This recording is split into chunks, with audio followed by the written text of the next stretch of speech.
Alors, une liste d'intérêt général, animée par des gens qui ont envie de s'investir au service de leur commune, sans avoir de connotation politique particulière. Bon, certains sont encartés, mais ce n'est pas ça qui les motive, ce n'est pas leur engagement politique qui les motive, c'est surtout l'envie de travailler pour la commune.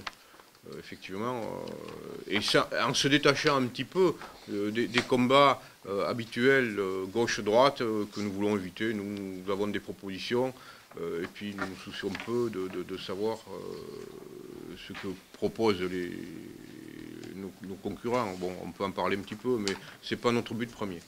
Je vais vous donner quelques petites statistiques auxquelles je me suis livré sur cette liste.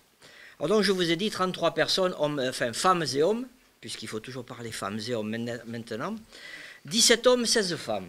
Voilà, ça c'est pour l'instant, il n'y a rien de nouveau. Elle a une caractéristique particulière, c'est que dans cette liste, on va trouver des personnes actives. Quand je dis actives, c'est donc des gens qui travaillent, hein, et des retraités, évidemment. On s'attend souvent à avoir beaucoup de retraités. Eh bien, contrairement à ce que l'on pourrait penser, notre liste se présente avec 17 actifs, 11 retraités, un en recherche d'emploi, hélas ça existe, 4 mères au foyer. Voilà, et nous arrivons à 33. Vous voyez que ce n'est pas une liste de retraités, même si c'est une liste d'expérience. Je rajoute que dans cette liste, il y a les 6 conseillers sortants. Notre programme, effectivement, c'est premièrement travailler sur la gestion, avoir une gestion rigoureuse pour pouvoir, d'une part, éviter d'augmenter les impôts et conforter un petit peu les finances de la ville qui seront certainement mis, peut-être pas à mal, mais dans des situations moins confortable par la baisse de la dotation de fonctionnement qui est versée par l'État et également de la dotation de compensation qui sera certainement diminuée par la communauté d'agglo, qui elle aussi va avoir besoin d'argent. Donc ça aussi. Ensuite, nous voulons travailler dans la concertation, une vraie concertation avec un dialogue permanent avec les citoyens, travailler en concertation avec la communauté d'agglo, évidemment, parce que les projets ont besoin de se faire, mais il faut que chacun s'exprime, et ça, c'est absolument nécessaire. Et ensuite, effectivement, défendre notre environnement pour améliorer notre cadre de vie. Alors, premièrement, effectivement, vous avez remarqué que nous n'avons pas lancé de projets importants. Pharaonique, nous n'avons pas proposé de construction, etc. Hormis, effectivement, le stade qu'il faudra réaliser quand même, quoi qu'il arrive, mais là, de ça, nous allons travailler. Nous n'avons pas d'autres gros projets. Je pense que Saint-Paul est quand même suffisamment doté.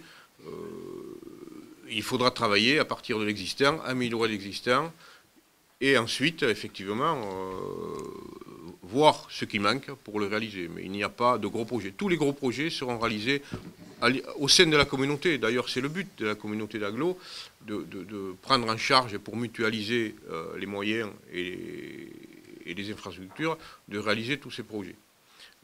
Donc notre souhait, c'est de ne pas augmenter les impôts et de bien gérer les finances.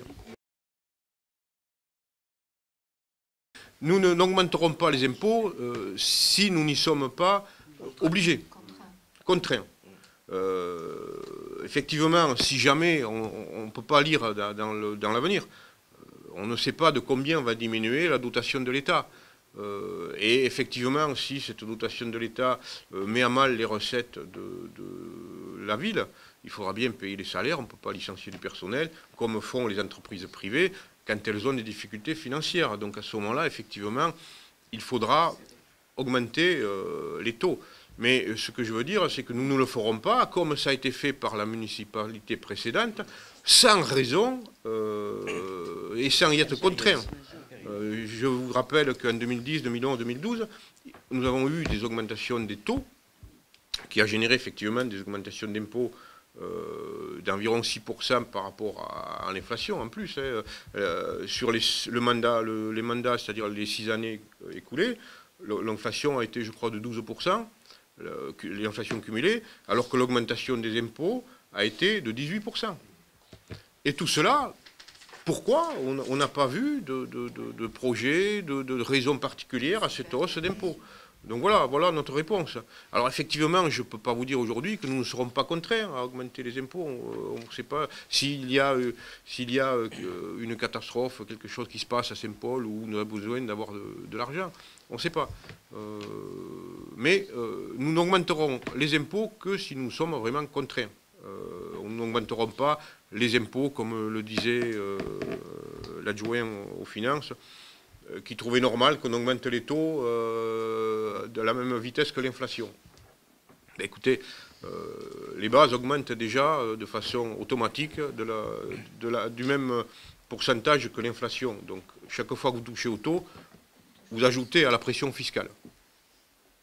Donc toutes nos réalisations, effectivement, nous avons voulu un programme qui soit raisonnable au point de vue réalisation. Ce que je vais proposer au niveau du sport, par exemple, ce sont des réalisations peu coûteuses.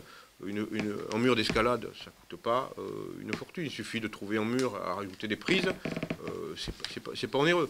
Donc, nous avons quand même fait attention à limiter nos projets pour que ça ne pénalise pas les finances de la ville. Alors, effectivement, il y a par exemple l'immobilier. On peut essayer de racheter des immeubles et de les remettre en location, voire pour faire vivre des commerces. C'est un exemple, je ne sais pas, il y a tout un tas de pistes que nous allons étudier. Nous allons nous pencher aussi avec des villes qui l'ont réalisé. Ça.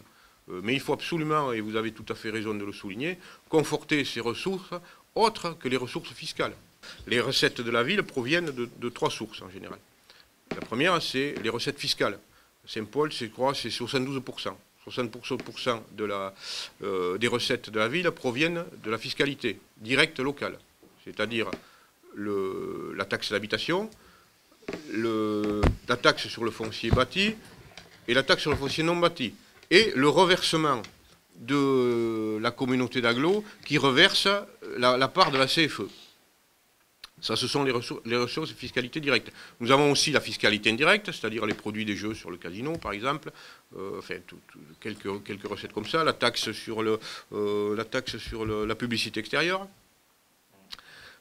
Et ensuite, il y a la dotation de l'État, la DGF, dotation générale de fonctionnement, qui, elle, depuis pas mal d'années, est en stagnation. Mais, là aussi, je l'ai dit tout à l'heure, d'où vient cette DGF ? Elle vient aussi de la poche du contribuable. Donc on peut raisonnablement dire que 94% des recettes de la ville proviennent du contribuable. Donc les 6% qui restent, effectivement, ça provient de location d'immeubles, de recettes, la piscine, par exemple, les entrées à la piscine. Donc effectivement, il va falloir s'attacher à essayer d'augmenter ce pourcentage de recettes pour pallier à la baisse prévisible des dotations de l'État, de la baisse prévisible de la compensation de la communauté d'agglo, et effectivement, il faudra aussi s'attacher à éviter d'augmenter les recettes fiscales des impôts directs.